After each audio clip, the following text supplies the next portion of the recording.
उसे उस अंधेरी जगह में पूरे दिनों तक कैद रखा गया। कई सालों के इस लंबे समय में उसने अनगिनत बार भयानक मारपीट झेली। इतने घुटन भरे माहौल के बावजूद वो लड़की धीरे धीरे उसकी बात मानने लगी और उस किडनैपर की गुलाम बन गई। हर रोज के टॉर्चर और डराने धमकाने से उस आदमी ने एक जीती जागती जान को अपने खेलने का खिलौना बना लिया था। अगर वक्त वो सुबह में वापस जा पाता तो वो अपनी माँ से कभी वैसी चुभने वाली बातें नहीं कहती। माँ ने गुस्से में आकर उसे एक थप्पड़ मार दिया था, जिससे नाराज होकर 10 साल की नताशा ने रोज की तरह माँ का इंतजार नहीं किया। स्कूल जाने के अकेले रास्ते में एक अजनबी आदमी अचानक सड़क के किनारे से निकला और उसे जबरदस्ती एक सफेद वैन में खींच लिया। उस वक्त सड़क पूरी तरह सूनी थी, बस एक लड़की ने गलती से ये सब देख लिया था। जब नताशा को होश आया तो उसने खुद को एक बहुत ही छोटी और बंद जगह में पाया। चारों तरफ सिर्फ दीवारें थी और कुछ नहीं। इकलौता लकड़ी का दरवाजा बाहर से बंद था। वो कितना भी रोई और चिल्लाई लेकिन किसी ने उसकी आवाज नहीं सुनी। दीवार पर ऊपर लगा एक छोटा सा एग्जॉस्ट फैन ही बाहर की दुनिया से जुड़ने का उसका इकलौता रास्ता था। नताशा ने अपनी पूरी ताकत लगाकर आवाज दी, लेकिन उसे सिर्फ सन्नाटा ही मिला। कुछ देर बाद एक आदमी ने दरवाजा खोला। एक छोटा सा गद्दा, एक पतला सा कंबल और रोजाना बस एक ब्रेड और पानी की एक बोतल, यही उसका पूरा सामान था। जब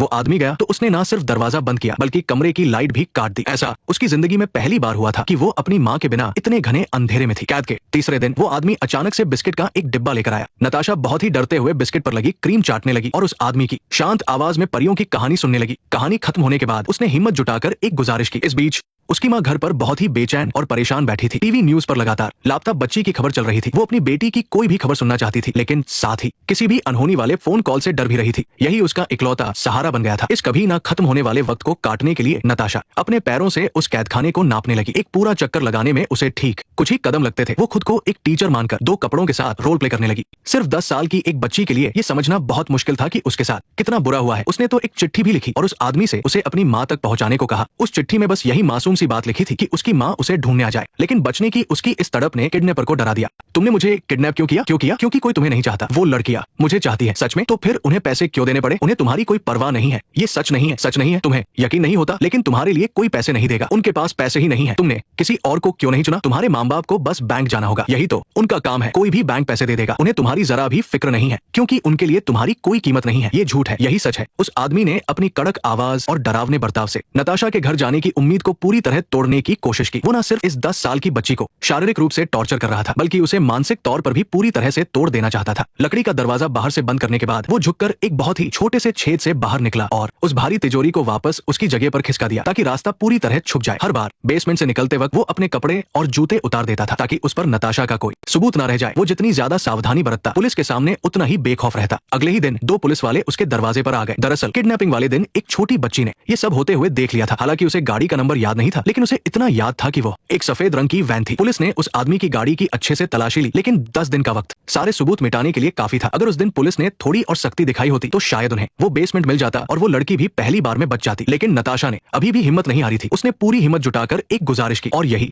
उस आदमी का उसे कंट्रोल करने का तरीका बन गया। अगर वो उसकी सारी बातें मानती तो उसकी छोटी मोटी मांगे पूरी कर दी जाती। एक सुबह नताशा को अचानक एक तरकीब सूझी। उसने अपने हाथ पर टूथपेस्ट लगाकर ऐसा दिखाया जैसे उसे चोट लगी हो, लेकिन ये छोटी सी चाल किसी काम नहीं आई। उस आदमी ने एक ही नजर में सच पकड़ लिया। बच्ची की रही सी उम्मीद तोड़ने के लिए उसने उसे उठाया और एग्जॉस्ट फैन के पास ले गया। हालांकि बाहर अभी भी बिल्कुल सन्नाटा था। फिर वो उसे दरवाजे के पास ले गया ताकि वो अपनी आंखों से जेल को देख सके। जब इंसान को खुद लगने लगे कि वो नहीं भाग सकता तो दरवाजा खुला होने पर भी वो भागने की हिम्मत नहीं जुटा पाता। इस बगावत की वजह से उसे 4 दिनों तक भूखा रखा गया और यहीं से उसने लड़ना छोड़कर उसकी बात मानना शुरू कर दिया। क्या तुम वहां हो? प्लीज, मुझे बहुत भूख लगी है। मुझे कुछ खाने को दे दो। मैं बहुत अच्छी बच्ची बनकर रहूंगी। मैं कैंडी खाकर खुश रहूंगी। मुझे सच में कुछ खाना है। प्लीज कुछ तो बोलो, कुछ तो कहो। प्लीज मुझे कुछ खाने को दे दो। मैंने 4 दिन से कुछ नहीं खाया है। क्या तुम चाहते हो कि मैं मर जाऊं? लेकिन वो कितना भी गिड़गिड़ाई या रोई, उसे बदले में उस आदमी का सर्द और एक ही रटाटाया जवाब मिला। पूरे 4 साल तक उसने नताशा का ब्रेन वॉश करने के लिए यही तरीका अपनाया। भूखा रखना ना सिर्फ उसकी बगावत की सजा थी, बल्कि ये उसके शरीर को धीरे धीरे कमजोर करने का तरीका भी था ताकि भागने की हिम्मत ही ना बचे। अब रोजाना कुछ किताबें पढ़ने के अलावा वो ज्यादातर वक्त बिस्तर पर लेटकर उस आदमी के लाए हुए पुराने रेडियो को सुनने में गुजारती थी। कैद के दौरान नताशा को पहली बार पीरियड्स हुए।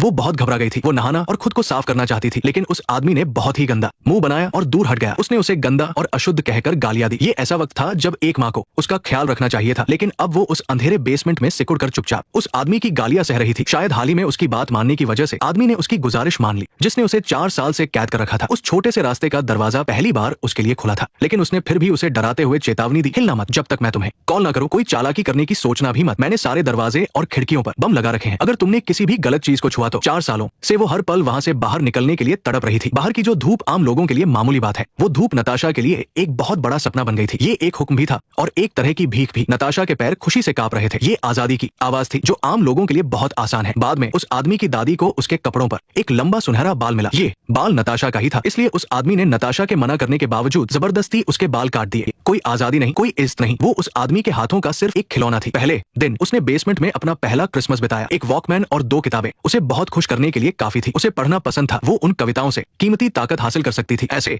खास त्योहारों पर वो अपने परिवार को याद किए बिना नहीं रह सकती थी। उसे न सिर्फ अपने परिवार को भूलना था, बल्कि ये भी पूरी तरह भूलना था कि वो कौन है। पूरे 5 साल बाद नताशा को आखिरकार इस आदमी का नाम पता चल गया। कैद के दिनों में जब आदमी को अपनी जरूरतें पूरी करनी होती थी तो नताशा को कुछ देर के लिए बेसमेंट में नहीं सोना पड़ता था। वो भाग न जाए इसलिए आदमी ने उसके हाथ पैर बांध दिए। लड़की ने कोई विरोध नहीं किया, क्योंकि उसे पता था कि इसका कोई फायदा नहीं है। धीरे धीरे नताशा उस आदमी की गुलाम बन गई, एक ऐसी गुलाम जिसकी कोई इज्जत नहीं थी। क्या तुम्हारे पास दिमाग नहीं है? साइलेंस। वो आदमी उसके काम से चिढ़ता था और जब भी उसका मूड खराब होता वो उसे मारता पीटता था। अपना गुस्सा निकालने का ये उसका इकलौता तरीका था और विरोध करने का मतलब था भूखे रहना। उसे फिर से खाना नहीं दिया गया और उसे वापस ठंडे बेसमेंट में फेंक दिया गया। वो शारीरिक और मानसिक रूप से बहुत दर्द सह रही थी। नताशा पर अपना कंट्रोल बढ़ने के साथ वोल्फगैंग ने धीरे धीरे ढील देना शुरू कर दिया। वो उसे बाहर ले जाने लगा, लेकिन उसके भागने के डर से बाहर जाने से पहले वो हमेशा कहता कि उसके पास बंदूक है। अगर नताशा ने कुछ भी चालाकी की तो वो तुरंत गोली मार देगा। इसके बावजूद नताशा ने कभी भी भागने की उम्मीद नहीं छोड़ी। कुछ दिनों बाद वो आदमी उसे पहली बार किसी पब्लिक जगह पर लाया। उसे भी भागने का एक बेहतरीन मौका मिल गया था। उस आदमी ने उसे थोड़ी देर के लिए शेल्फ के पास छोड़ दिया। मदद मांगने का ये एक शानदार मौका था। अगर वो दुकानदार से मदद मांगती तो शायद बच सकती थी, लेकिन इतने लंबे समय तक कैद में रहने की वजह से उसकी सोचने समझने की ताकत कमजोर हो गई थी। उसके दिमाग में सिर्फ उस आदमी की चेतावनियां गूंज रही थी। जब तक वो कुछ समझ पाती वो आदमी वापस उसके पास आ चुका था। इस तरह उसने बचने का एक बहुत बड़ा मौका गवा दिया। नताशा को बहुत पछतावा हुआ। वो आजादी से बस एक कदम दूर थी। उसी दिन वो आदमी एक चौंकाने वाली खबर लेकर आया। ये उस आदमी द्वारा चुनी गई सुहागरात थी। नताशा उससे एक सवाल पूछ सकती थी। दरअसल जिस दिन नताशा का अपहरण हुआ था उस आदमी को उसकी कंपनी ने नौकरी से निकाल दिया था और वो बहुत उदास था। 10 साल की नताशा ने उसे देखकर मुंह चिढ़ाया था। उसी पल उसके दिमाग में एक खौफनाक ख्याल आया। घर लौटने के बाद उसने बेसमेंट का डिजाइन तैयार करने में 2 साल लगाए। वो बहुत होशियार था। उसने अलग अलग हार्डवेयर स्टोर से थोड़ा थोड़ा करके सामान खरीदा। रोज रात को वो खोदी हुई मिट्टी को अलग अलग जगहों पर फेंकता था। ये सब सुनकर नताशा बुरी तरह डर गई। उस आदमी की इतनी गहरी साजिश देखकर वो पूरी तरह निराश हो गई। उसे पूरा यकीन था कि वो एक दिन भाग जाएगी, लेकिन उस आदमी को जानने के बाद उसके भागने की उम्मीद खत्म होने लगी। उसके मन में जान देने का ख्याल आने लगा। नताशा ने कुछ टिश्यू पेपर इंडक्शन कुकर पर रख दिए। देखते ही देखते पूरे कमरे में गाढ़ा धुआं भर गया। उसने अपना सिर धुएं की तरफ किया ताकि वो ज्यादा से ज्यादा धुआं अंदर ले सके, लेकिन जिंदा रहने की उसकी इच्छा ने उसे ऐसा करने से रोक दिया। हालांकि उसने बहुत अच्छे से सब कुछ साफ कर दिया था, फिर भी उस आदमी को सुराग मिल ही गए। तुम खुद को नहीं मारोगी, समझे? तुम खुद को नहीं मारोगी, समझी? तुम नहीं मरोगी। थप्पड़, कोहनी से वार और कानों पर मार। नताशा ने चुपचाप ये सब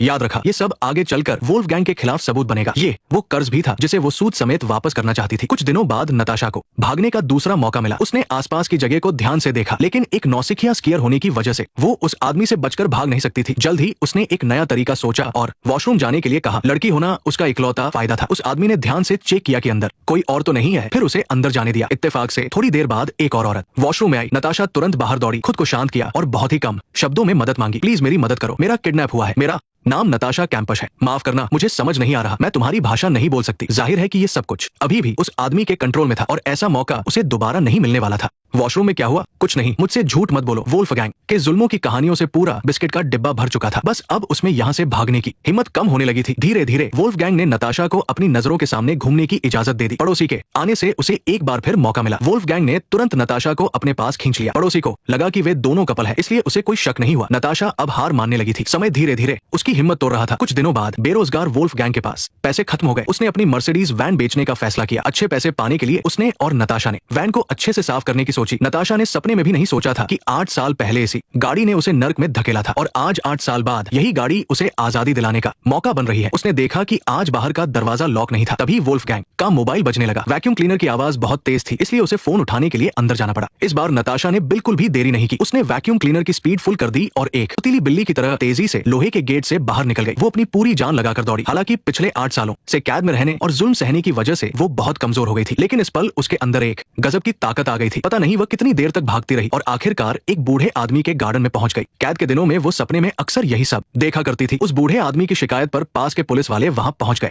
3096 दिन, 8 साल और 5 महीने। हर बजने वाले फोन ने उसे डराया था, लेकिन इस बार 8 सालों से डरा हुआ उसका दिल आखिरकार सुकून पा सका। अगर 8 साल तक उसे जिंदा रखने वाली कोई चीज थी तो वो यकीनन अपने परिवार की याद थी। अगर कोई आवाज 3000 से ज्यादा दिनों तक इंतजार करने लायक थी तो वो माँ की आवाज थी। उस समय माँ बालकनी से अपनी बेटी को जाते हुए देख रही थी। तब वो अपनी माँ के गुस्से को नहीं समझ पाई थी। किसने सोचा था कि वो दिन उनकी आखिरी मुलाकात बन जाएगा। पुलिस वालों ने नताशा को बड़े प्यार से एक कंबल ओढ़ाया। 10 साल की उम्र में किडनैप हुई इस लड़की ने कभी भी यहाँ से भागने की उम्मीद नहीं छोड़ी थी। शायद हम उसे खुशमिजाज न कह सके, लेकिन उसकी हिम्मत सच में कमाल की थी। जहाँ तक बात वोल्फगैंग की है तो नताशा के भाग जाने के बाद उसने उसे ढूंढने की कोशिश नहीं की। वो चुपचाप बाहर गया और ठंडी रेलवे लाइन पर जाकर लेट गया। ये फिल्म एक सच्ची घटना पर बनी है। असल जिंदगी की इस लड़की ने आजाद होने के बाद अपनी कहानी पर एक किताब लिखी जिसमें उसने अपना दर्द बयां किया है। आजादी छीन ली गई थी, लेकिन उसकी आत्मा को कैद नहीं किया जा सका। इतने दिनों तक उसने सिर्फ अपना समय नहीं गवाया, बल्कि इंसानियत का सबसे बुरा चेहरा भी देखा। ये फिल्म खत्म हो जाती है और हम अपनी आम जिंदगी में लौट आते हैं, लेकिन एक बहुत ही गहरा सवाल आज भी हमारे सामने खड़ा है कि क्या असली कैद सिर्फ दीवारों के बीच ही होती है? नेक्स्ट पार्ट देखने के लिए वीडियो को लाइक करो।